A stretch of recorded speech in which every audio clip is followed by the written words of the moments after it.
What's up, guys? It is Carly here bringing you day 12 of my 31 Days of Horror 2021, and today we are moving right along with the Frankenstein films once again, and this will actually finish off this whole Frankenstein set I have here. I have now watched all of these, so I'm doing pretty good. I've watched all the Wolfman movies, the Frankenstein movies, and the Dracula films at this point. I feel like I'm missing one. Oh, The Creature from the Black Lagoon as well. I've watched those films too. So, like I said, doing pretty good here. So we're just gonna keep on rolling with it.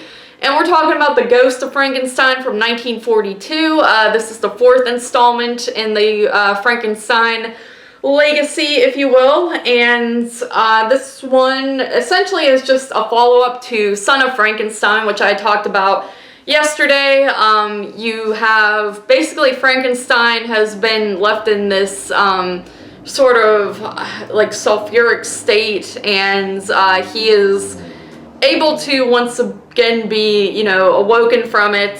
He's not dead yet. Igor gets him to, I guess, you know, come back into life, into the real world, but he, you know, while he's still alive, he is a bit weak, and you still have the townspeople who are very fed up with the monster, and they just feel that their town is cursed at this point by Frankenstein, what he has done by creating his monster, and, you know, of course, then his son gets involved and brings the monster back. So the townspeople are angry, and they get permission to essentially burn down Frankenstein's castle, house, whatever, and but the monster and Igor, they get away and they go to this new town, I guess next door, and essentially they find another son of Frankenstein, and they want to get him, well, Igor does, he wants to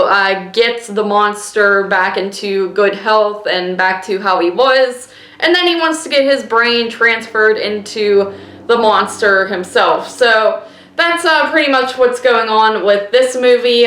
Igor up to his shenanigans again. You know, this one, like I said, the previous one feels very focused on Igor.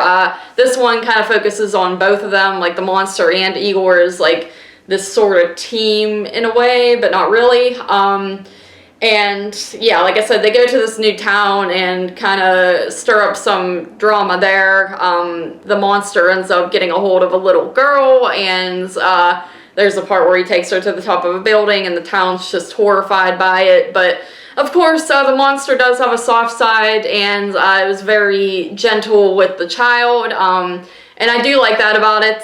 You know, it's kind of like how in the first one he's playing with flowers with that little girl, but then of course he becomes enraged and drowns her. But, you know, forgetting about that, I like how there is sort of that childlike nature to the monster throughout these films.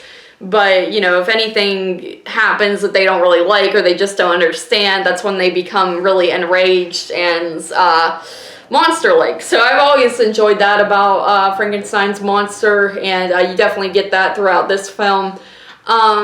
But yeah, overall, I thought this one was a decent follow-up. This one, as I mentioned in the previous video, these movies are all pretty short besides Son of Frankenstein, and this one is no exception. It only runs 67 minutes, so it kind of, you know, flies on by. It's not, doesn't overstay its welcome, and I thought this one was a bit more entertaining than Son of Frankenstein, but I also think it's probably, you know, a little bit less in quality and maybe storytelling. Definitely so. I think there's definitely a lot more going on in the previous film than there is with this one, but I just found this one to be more of a fun time. You know, it just feels like a classic monster story, and you got, like, you know, the mad scientist stuff going on again, and yeah, it's definitely, you know, a fun one, so I definitely can't fault it for that. I think it's a pretty good movie, and I think all these movies have been pretty solid for Frankenstein. None of them are necessarily